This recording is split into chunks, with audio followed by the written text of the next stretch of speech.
We're watching films on the toilet, because that's what dads have to do. When the movie's unsuitable for your kids, then pretend you need a number two.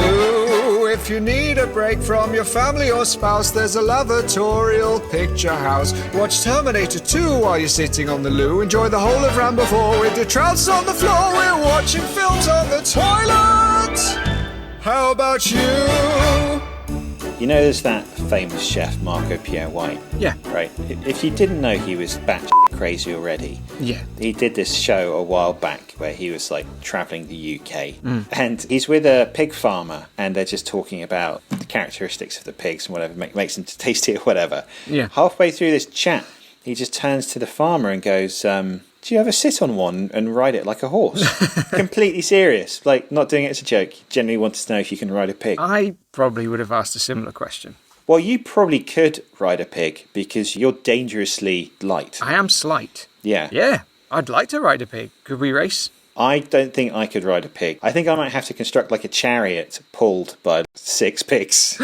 Like huskies? Yeah, but pigs. Yeah. Go! Go! Come on, trotters! Get on, trotters! That would be amazing. Being pulled down Royal Parade in Plymouth by 6 pigs.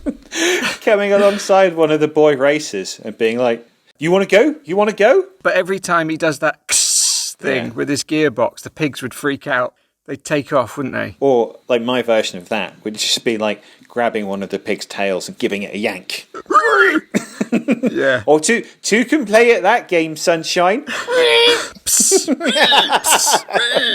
think that would immediately make you King of Plymouth. I'm sure there is a bylaw, isn't there, Yeah. that says if you can do a sweet donut around the NatWest roundabout Yeah. in a carriage pulled by pigs, Yeah. you become the King of Plymouth.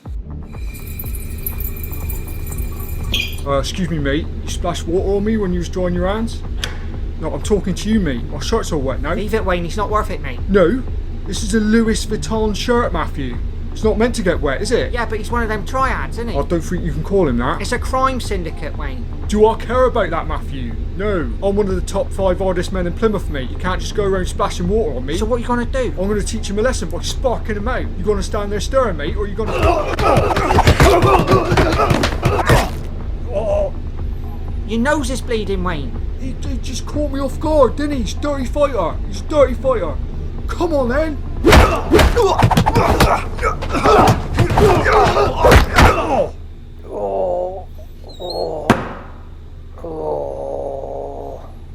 Oh, you completely ruined your shirt now. I'll go and get you some toilet roll.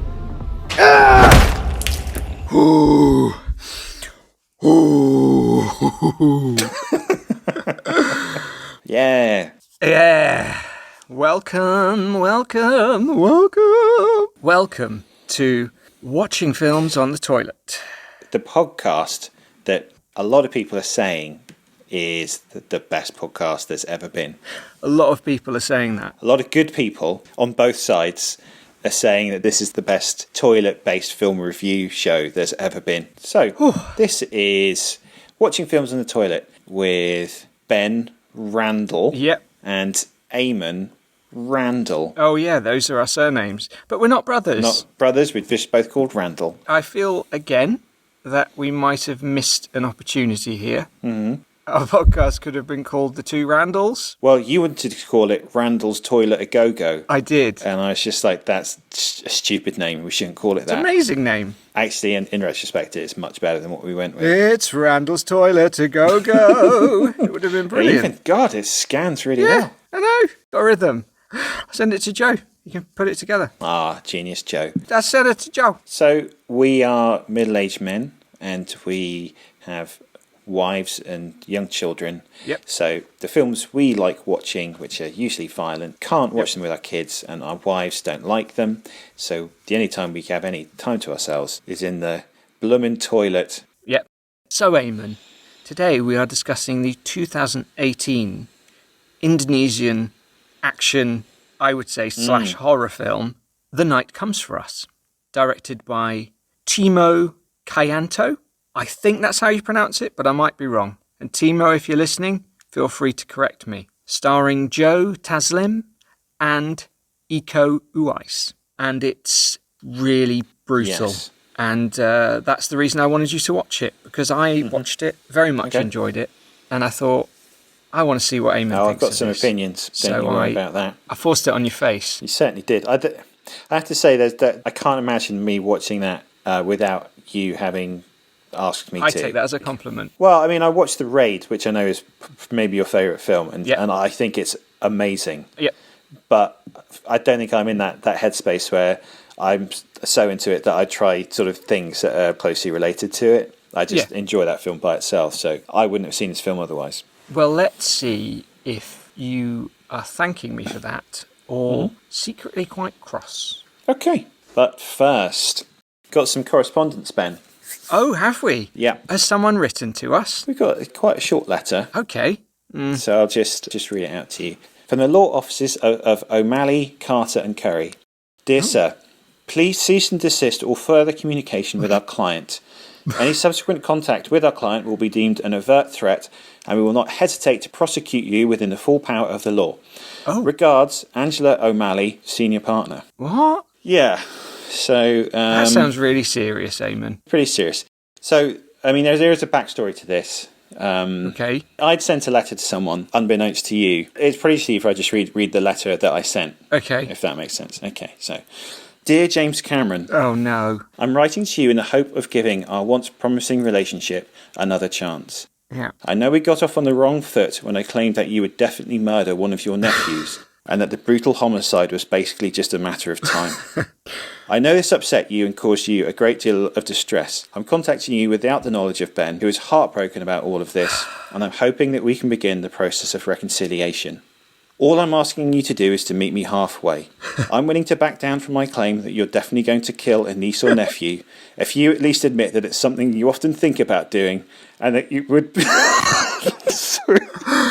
Oh, I can't believe you wrote this behind my back, Eamon. All I am asking you to do is to meet me halfway. I'm willing to back down from my claim that you're definitely going to kill a niece or nephew, if you at least admit that it's something you often think about doing, and you probably would kill them if you knew you could get away with it. You don't even need to say that. Just that one day you might kill a member of your extended family, not necessarily a niece or nephew, and that you'll limit your murdering to just one person, despite your insatiable bloodlust. I think that this offer is more than fair. As I see it, I'm conceding way more ground than you. And if you were to be honest, I think we all know you're this close to seeing this grisly act through. I look forward to your reply and entering both a working and personal relationship that is truly rewarding and collaborative, although I won't go as far as helping you kill your nephew. Lol. Lots of love, Eamon. Did you attach a picture of yourself doing the this close thing with your fingers? I did, yeah. Oh, good. Because otherwise you might not have known. I'd hope that when I say this close, he would know that I mean, I think he's incredibly close to killing someone. Well, yeah, I mean, this is... Do you see what I mean, Ben? Like, I'm going out on a limb here, extended the olive branch, and all I get is thrown back in my face. It's one of those things where if you'd shown me that letter before you sent it, might have made a few changes. Well, I just thought it'd be a lovely surprise, and I was really, really proud that I was going to organise this reconciliation, and you'd be like so happy about it. I wanted it to be a nice surprise. It was a surprise. I just feel like your idea of compromise is maybe still slightly unbalanced. If that isn't compromise, I don't know what is. I went from saying you're definitely going to kill a nephew or niece to you might kill someone in your family, and if you do, it'll only be one. I mean, how is that? Not like any lawyer in the world would say that is a good compromise. Any lawyer. Rudy Giuliani would say that's a good compromise.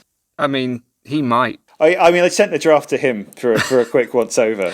And he said that was fine. He said, Eamon, this is the greatest piece of writing I've ever seen. You don't even need a lawyer. Maybe next time, don't run it by Rudy. Okay. Maybe run it by me, your podcast host. Yeah. I mean, as you know, I've had some back and forth with James Cameron. Yeah. And I might try and mend this, because the fact that you're not allowed to speak to him at all anymore I imagine that's crushing for you. Shall I get Rudy on this? Yeah. Yeah. Yeah. No. Why did I say yes? Definitely not. Oh. Don't do that. I just feel like Rudy and I have more of a intuitive relationship than me and you. In Rudy's words, we really vibe off each other, which was so weird because I was just about to say that to him. I think you just like him because he's famous. Maybe his advice is actually really bad. But we do vibe off each other really well. Does that count for nothing? Again, define vibing. I don't. Just a great feeling about the guy.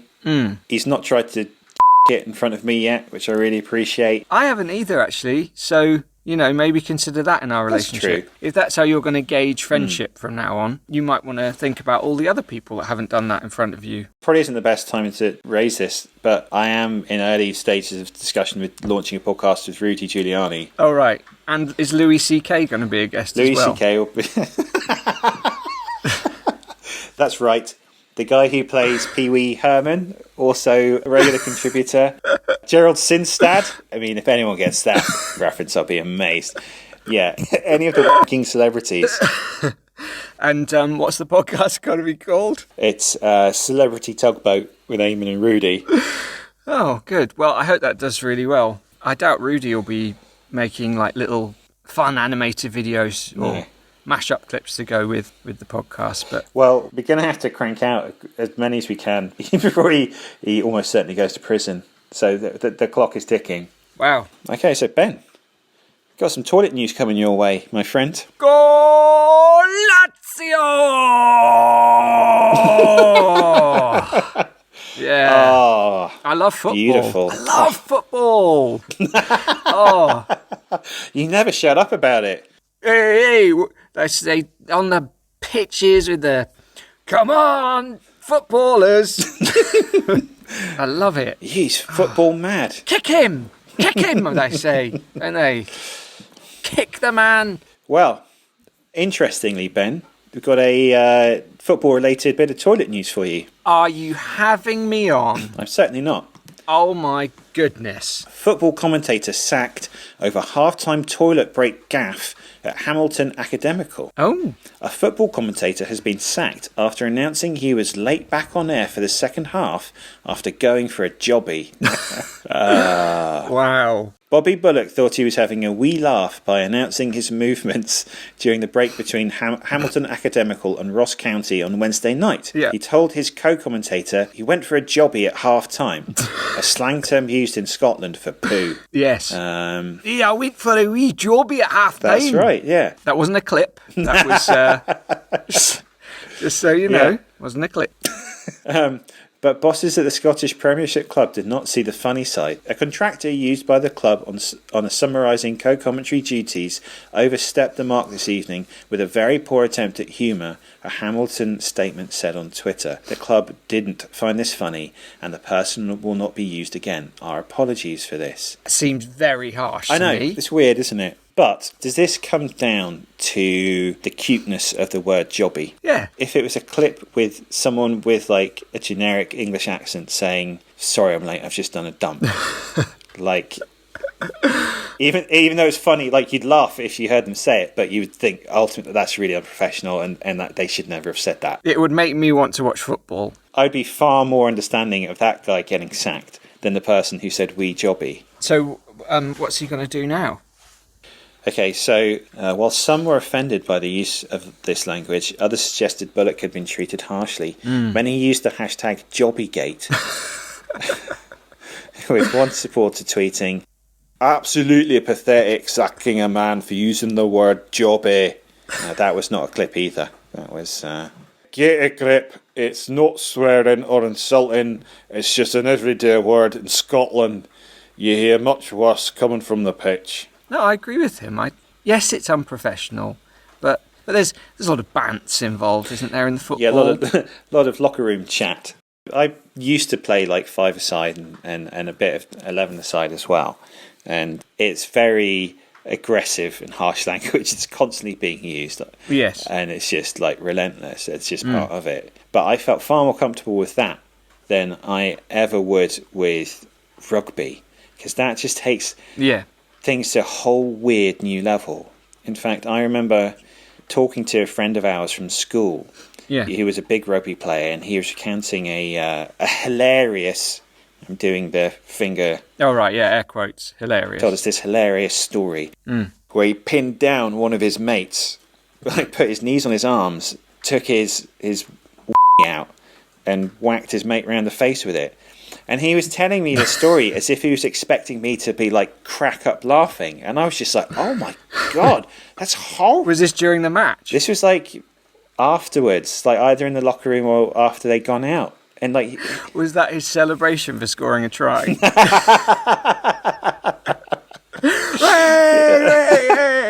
he was obviously told that story so many times to like rugby people who'd been like in bits. Yeah. But he told me this in like my face. I was just like horrified. Good lord. Why did you do that? And honestly, his answer was, "I think that's self-explanatory." What? And it's not self-explanatory. No, it's that's not. why I asked. So, like I say, I'm far happier with the kind of mean-spirited, just horridness in football. I played a five-a-side football match once because some people at work were playing and they needed an extra man and they couldn't find any extra men, so they asked me. I was going to say, you said that in air quotes, didn't you? Yeah, and after 10 minutes, I couldn't stand up. I was so tired. But I had a packet of Monster Munch. Oh, yeah? I was back on my feet. Nice. Yep. It says, Bullock remained defiant, posting his own message. A sense of humour is important during these difficult times.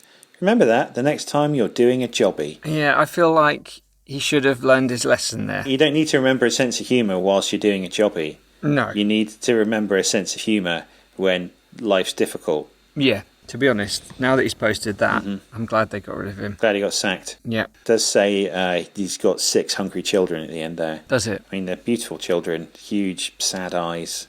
Are they all holding a really long jobby?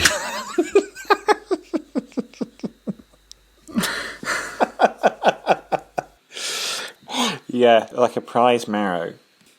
Okay, so finally in toilet news, I was beyond broke. Richard Hammond reveals he once had to sell his beloved motorbike to afford toilet paper after maxing out his credit card. So the Grand Tour presenter explained how he ran out of cash during the 90s when he was living in Clitheroe, Lancashire, and working at a local radio station. Speaking on the Andy J podcast, he revealed that during one visit to the shops, his credit card was declined. He had no other option but to sell his bike in order to get some toilet paper. I think he's the worst of the Top Gears. Really? Because the thing about Clarkson is, like, he's despicable, but at the very least, he kind of wears his misogyny and racism and everything else, like, on his sleeve. Yeah. And Rich Hammond is the worst because he kind of, like, sneakily gets involved. He went on a diatribe about how lazy Mexicans were and stuff like this.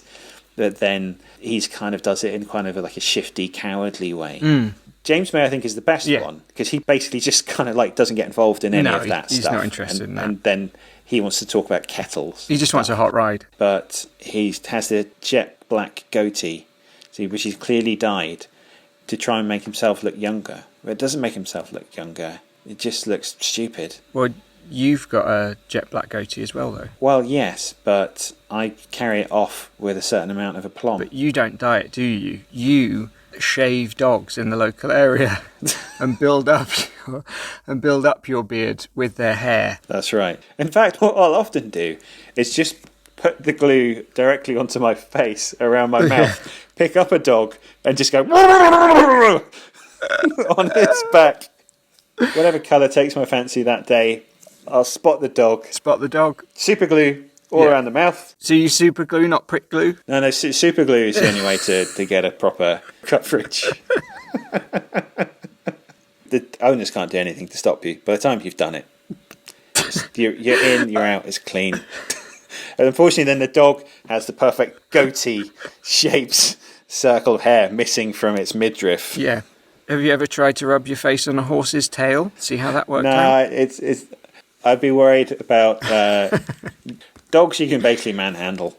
You just pick them up, get that goatee, and go. Yeah. Horses, you have to earn their trust. I'm not going to spend a fortnight becoming mates with a Palomino because by the time I can do it, I won't want a blonde goatee anymore. I want something different. What are other animals? I'll tell you what would be the best one, of course, would be a sloth because they can't move that quick. What about a duck? You could have a lovely feathered beard. Oh, that would look nice, yeah. Yeah, or a swan. Swan. Yeah. That'd be good. Although they're supposed to be able to break your arms, aren't they, swans? Well, only if you give them your arm. It's really weird. If this podcast was in any way popular, I'd imagine an item like this would attract a load of people going, I can't believe you're even joking about putting glue in your face, rubbing it on a dog to get a lovely goatee. That's outrageous. Yeah. Right. People get very, very precious when they talk about animals. That's true, yeah. And there's certainly violence to animals. Yeah. But I've seen there's this clip that often comes up on Reddit, and it's a kangaroo. Yes. It's got this guy's dog Yeah. in a headlock, and it's amazing. You just see this guy strutting over to the kangaroo, Yeah. and he punches the kangaroo in the face. punches him right in and the face. And the kangaroo is just like, whoa, let's go with the dog. Yeah. And that's it. And whenever you read the comments, it's always just like, yeah, nice one. Yeah. You won't be messing with him again. Well done, mate. It's so weird. Punching a kangaroo is apparently fine. It's the dog thing, though, isn't it? They're the animal that people love the most. No. But no, it does seem odd that guy was praised for punching the kangaroo in the face. Like, he saved his dog, but... Do you think that's why? Because it was saving a dog? Yeah, because he saved his dog. That'll be why he saved his dog. If you're listening, man who punched the kangaroo, let us know. We'd love you to have you on our pod. Yeah, we would. Something tells me he may be appearing in the future. Who knows? One of our 15 listeners happens to be that man who punched a kangaroo in the face. Oh my God, if you Google his name, the first result is kangaroo puncher breaks his silence on that video. Kangaroo puncher. Oh, man. This summer. Who would play him? It would have Rusty to be Russell Crowe, Crowe, wouldn't it? Yeah. On to this week's film. The Night Comes For Us. What did you drink this week for me, Eamon? So this week I've drunk 8 cans of 100 Plus, which is an isotonic drink from Southeast Asia. Okay. I had it, I went on my honeymoon to Borneo, and it's like a cross between lemonade and tonic water, and it's just the f***ing balls. It's so good. Okay. And we found an Asian supermarket where I live who sell it. Oh, right. And so I bought all the cans that they had. So I drank 8 of those. I wasn't even thinking about the summer wheat. I just drank 8 of them because they're so damn... You bought all their cans and you drank them all at once. Yeah. Crikey. Must be a good drink. In the shop while staring at the guy. Did you do a really big burp afterwards? I just was like staring at him and just like glug, glug, glug, glug, glug, glug. Smashed it on the counter. Oh, flattened it with the palm of your hand. That's right. Glug, glug, glug, glug, glug, nice. glug. I just did that over and over again. And then I did a massive burp. Like Elf. And then with the residual breath, I blew the burp into his face. That's considered polite in some parts of the world. I don't think it's considered polite in that shop because he got very angry with me. What did he do? He had an oar behind the counter and he hit me with it. An oar? Yeah. Wow. Oh, my goodness. Yeah. Did he have a boat as well? No, he just smacked me right on the noggin. It really hurt. With an oar. That's a very large, quite difficult weapon to take out in an emergency, isn't it, an oar? Yeah, so if you're listening, 100 Plus makers, please sponsor us because I could happily sing the praises of that drink every episode. It's absolutely delicious. It's really nice. I think you made your point. So how long have you given me, Eamon? Well, another benefit of the isotonic goodness of 100 Plus is hydrating, Ben. So you've got a whopping 1 minute 28 seconds. Oh wow! Okay, I don't even know if I'll last that long. Don't thank me. Thank 100 Plus. 3, 2, 1, go. So Joe Taslim plays Ito, who is one of 6 elite triad enforcers known as the 6 C's, which is nothing to do with cod liver oil. Instead, they go about massacring people on the reg to keep the drug trade under control. During one of their raids, Ito sees a young girl who's been left all alone, and he decides he doesn't want to be a 6 C's anymore because it's not very nice. So he murders his whole team and runs away. Ito heads back to Jakarta to hide the girl at his ex-girlfriend's apartment, and while he's there, his pals from his old gang offer to help him out and quickly wish they hadn't bothered. Then we meet another one of his old gang pals, played by Iko Uwais, who's also made a name for himself in the triad and is looking to climb the ladder. He's called upon by another Six Seas fella to take care of Joe, along with a load of disposable henchmen, the police, a sadistic lesbian couple with special weapons, and a mysterious badass lady known as the Operator. Did I say she was mysterious? She's ever mysterious. The insanely brutal fight sequences are loosely tied together by some talking, which all leads to a massive showdown between Eco and Joe, which is kind of a draw, but then Eco gets Ed 209'd by some of his triad pals. Then Joe puts the little girl on a boat and drives a rubbish car at an army of guys with guns. The end. You completed that in 1 minute 25. So you came in under the threshold. Oh, is First it now? time you've done it. Under. Congrats. Big award for me. Wow. A big award for 100 plus. Yeah, great. Yeah. Let's give the credit to 100 plus. They deserve it, definitely. Oh, I'm proud of myself. That's very good, yeah. So, Yeah, this movie is quite something, isn't it? it certainly is. Everyone's very bad in this film, aren't they? They are, yeah.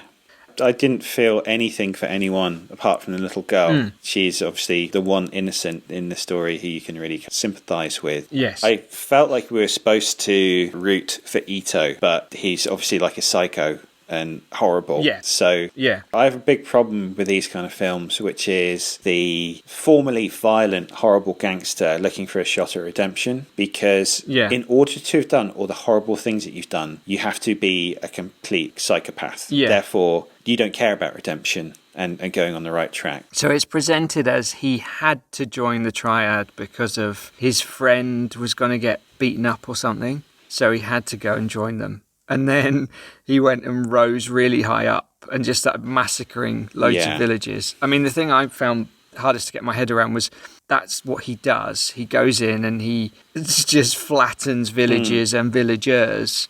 I'm assuming a lot of these villages would have been full of children. Yeah. So why is it this one child on a beach on her own? There were probably other children in that village. What is it about her that suddenly makes him think, I don't think this is for me anymore. It really annoys me, and I actually have the same problem with Star Wars, which is if you watch the original trilogy, Darth Vader just kills people like that because they annoy him. And then that's on top of all the hundreds of other people that he's killed. And yet, because he kills the Emperor at the end, that's total redemption, and he's become a good guy. It's like, no, he should go to hell or purgatory or something to pay for what he's done. Yeah. Saving one life does not resolve you from killing hundreds of people. Well, that's why the villains always die at the end, don't they? They kind of redeem themselves, but they die. I mean, what I liked about this is Joe's choice to save the girl. Actually, it's presented as a selfish choice because it leads to the deaths of all his friends. And there was no way he was ever really getting out of it alive. And then there's his friend, played by Eco. They're the same, essentially. It's just that Eco has no intention of redeeming himself. But actually, I sort of understood why he wants revenge, why he wants to go after Joe's character, because he's the reason that all his friends are dead. So I actually felt that his motivation, the villain's motivation, was a lot stronger than the hero. I could relate to him more. Well, I felt like that the first time you see Eco, he basically saves a woman who's being horribly mistreated by chinning a bunch of guys, which makes him look good.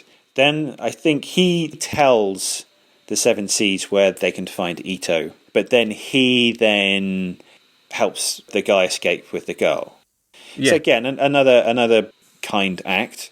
All you see Ito do is save that girl in the beginning and then endanger all his mates and then kill a bunch of people.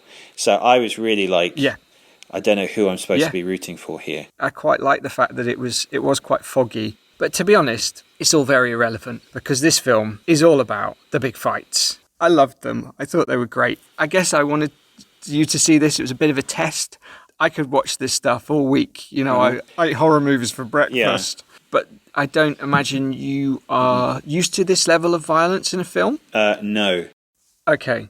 I felt like the fights were very inventive. They did use the environment a lot. Because, you can throw two people in a warehouse and they can kick the hell out of each other. And it's okay. But when you throw them into a butcher shop, then, you got yourself a party, my friend. Oh, Jesus Christ, that butcher shop thing. I love a good fight movie. Yeah. And this is something that you always say about The Raid, which Yeah. I always think about now whenever I see fights, is you're incredibly clear on the geography of the fight. You know where they are and what's going on at all times, which with Western fight films is almost like a lost art. I'd say the best example of that in a Western film that I can think of in recent years is The World's End. Oh, yeah. Where they have the fight Yeah. in the bathroom. You have a really good sense of what's going on. It's a really good fight. So I love it for that. I just didn't feel like it had the same level of believable brutality that The Raid has. Yeah, so Gareth Evans pioneered this handheld but very impact-focused camera technique with the fights. Although it looks choppy, I suppose, and there's a lot of movement, it's shot with pinpoint accuracy. It is designed so you feel the most impact from every move, and every shot is designed around that choreography. This, I think, did the same sort of thing, but it was a bit messier. Yeah.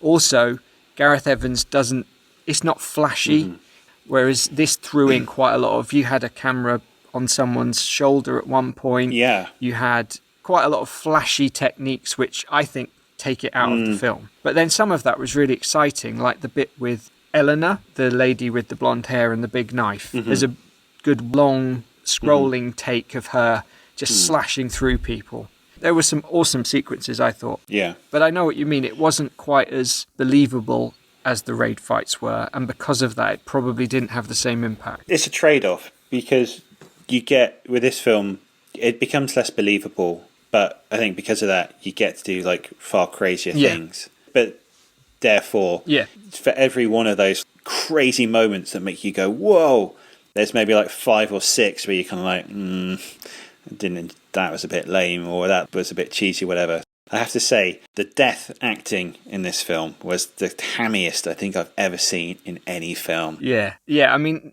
normally in foreign language films, I find it quite difficult to tell if the acting is bad. In this, some of the acting definitely was bad. Yeah.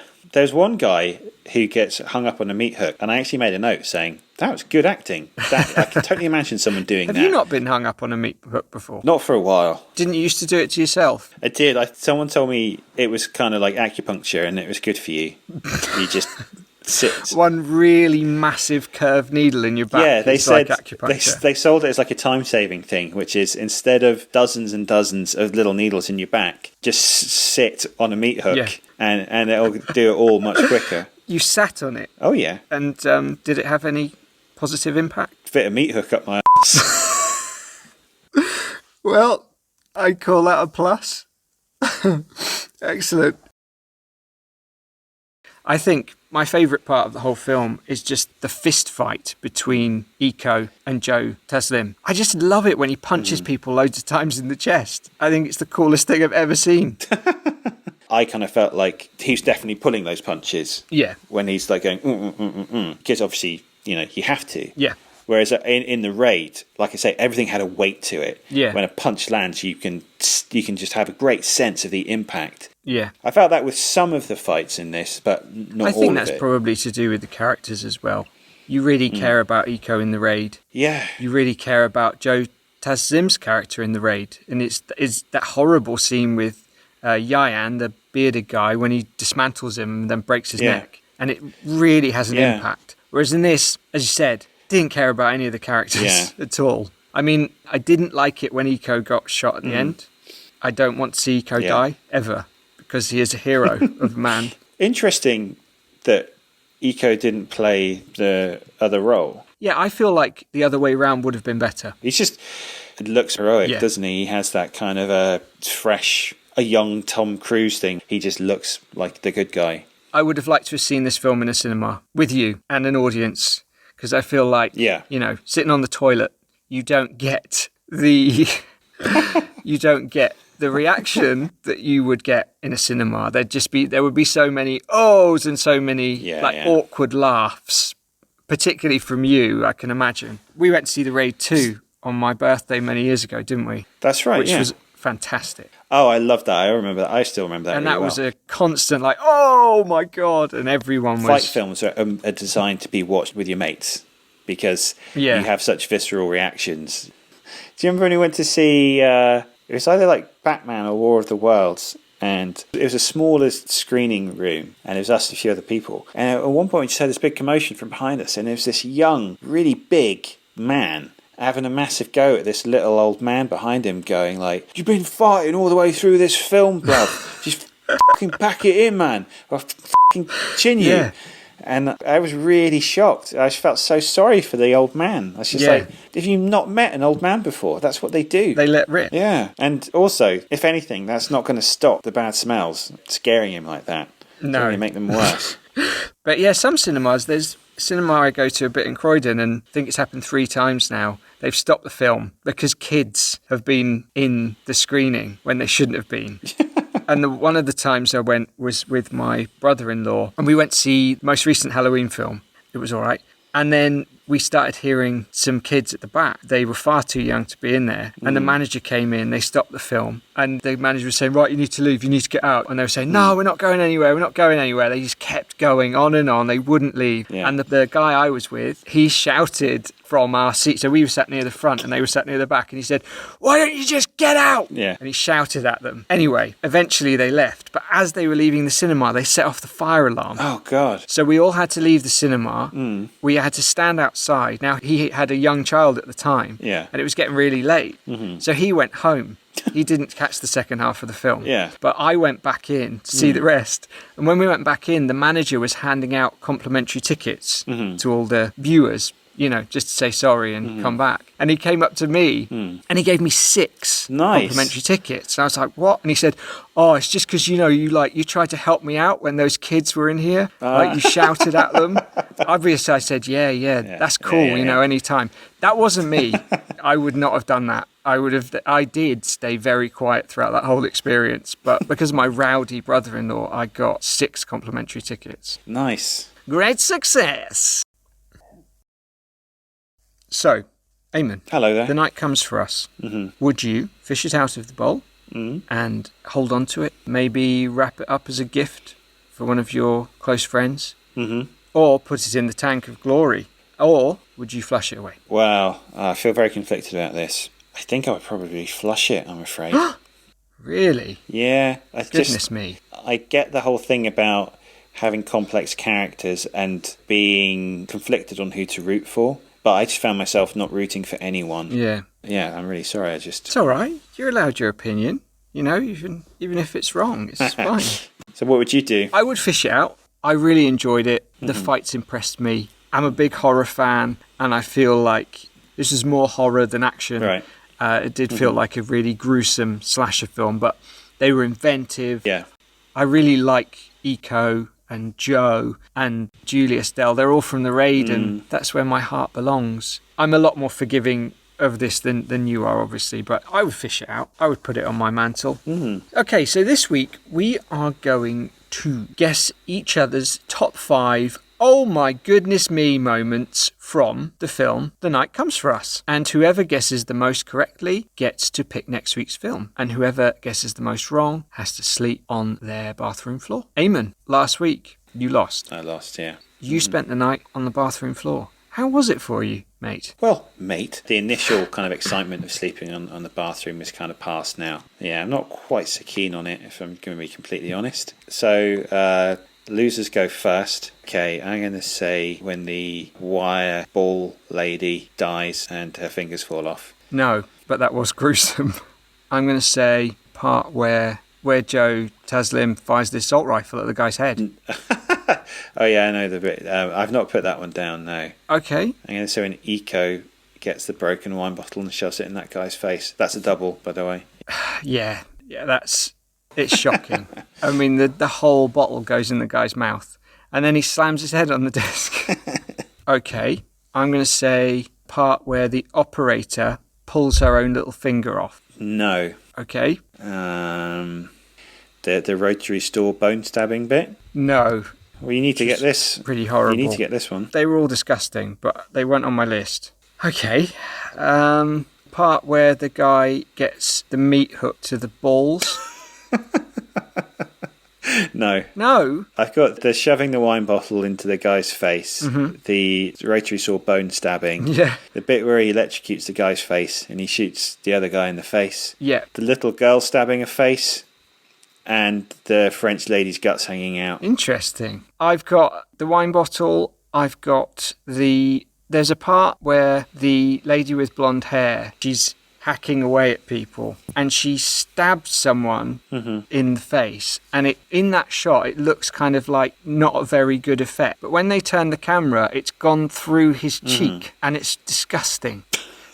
So there's that bit. There's the part where the operator just tugs her little finger off, and there's the part that really got me is when Eco kicks the metal pillar and he hits his shin, and it really made me shudder because it just looked incredibly painful. Wow, okay. Oh no, I did a lose. Oh, I done a lose. I've won yet again. I feel like that might put me in the overall lead for wins. Probably a draw. I feel like I might be winning there. Just a hunch. So the film I've chosen for our next viewing is the 1992, I want to say, cult film, Universal Soldier. Hey-o. Starring Jean-Claude Van Damme and Dolph Lundgren. Not seen that film since I got it out on VHS, like shortly after, its theatrical debut. So a good 27, 26 years. Yeah, I remember it was hot in the VHS shop. Yeah. That was a prime video right there. Yeah. That was one that everyone wanted. When you used to hire videos, did you go to the Blockbuster on Mutley Plain? No, I lived way out. Lived in Plymstock Bay, didn't I? Did they have one out there? They had a video shop. They didn't have a Blockbuster. Did they have a video shop out there in Plymstock? Did you watch the films on the telly? We had a little video shop, and the guy, he was cool. He used to give me the posters. That is pretty cool. So I had a really cool poster collection. I had, like Pretty Woman, I had Driving Miss Daisy. Green Card, Steel Magnolias. You went heavy on the Julia Roberts films, I remember. I did. Yeah. He was like, oh, do you want this Universal Soldier poster, mate? I said, no. You got anything with Bette Midler in it? Yeah, I'll take that Remains of the Day one instead, please. Yeah, jeez. Blockbusters. There's nothing that compares to the absolute heartbreak of going down. I remember this so well. I'd already seen Jurassic Park 3 times at the pictures, but I wanted to get on a VHS, and when I went down, they were all gone. And I was just, because in Blockbusters, the way they used to do it is they'd have like the case with the picture on it, and then another case behind it with the actual video cassette in. But it's heartbreaking when you saw an entire shelf of just the pictures. It's like, no! All gone. And your dad would be like, oh, they've got a never-ending story here. Oh, yeah. Dad, it's not the fucking same, idiot. I want to see the dinos. Right, I'm taking you home. You're not having any VHSs. I hate you! Stop biting me, for Christ's sake. You were a biter, weren't you, when you were a little lad? Apparently, completely true, was one time we were in their car and my dad did something that annoyed me so much. I was sitting in a seat behind him. I stood up and bit the back of his head while he was driving. Wow. I mean, I get angry if my kids eat an apple while I'm driving. So if one of them tried to bite me on the back of the head, forget it. I mean, you did bite your phone, didn't you, as well? I did do that, yeah. I had a BlackBerry and I can't remember what happened now, but I got so cross with it that I bit the handset and I broke it. God. Oh, you broke and then, it. obviously, Oh, dear. when I took it into the shop, I was just like, I just dropped it. Don't know what happened, just dropped it on the floor. Where'd you drop it? I dropped it in my mouth. These are teeth marks. No, mate. I was working a dentist and I dropped it on some dentures. Well, nothing left to be said except... Actually, recommend us to your mates, you f***ing cheapskates. Yeah. We want the listens. Do us a f***ing favour. Just... I'm serious. Tell your mates to listen to it. Could not be more serious. Yeah. No, you're absolutely right. Like, don't keep this to yourself. Listen, look, we tried the carrot and didn't work, so now it's all stick. It's all stick. Get off your f***ing fat ass. Tell your mates about this podcast. Now you're treating our listeners like you treat me. That's right, yeah. All they have to do is just forward it to a mate. It's not about them, Eamon. We don't do this for them. We do it for us. I want to be a millionaire. I'm sick of being poor. I want to be a podcast All right, how millionaire. about this? If we get 1,000 listens for one of our podcasts, what will you do? I'll dig that old meat hook out. So, on Instagram and Twitter, at Films on Toilet. Facebook, we are watching films on the... And, rate us, review us, subscribe to us. Do whatever you want. I honestly don't care. No. I really don't. No, I do. Do all those things. I'm serious. Do what you want. Eamonn, end this. Keep flushing. Take care, everyone. Bye-bye. Bye.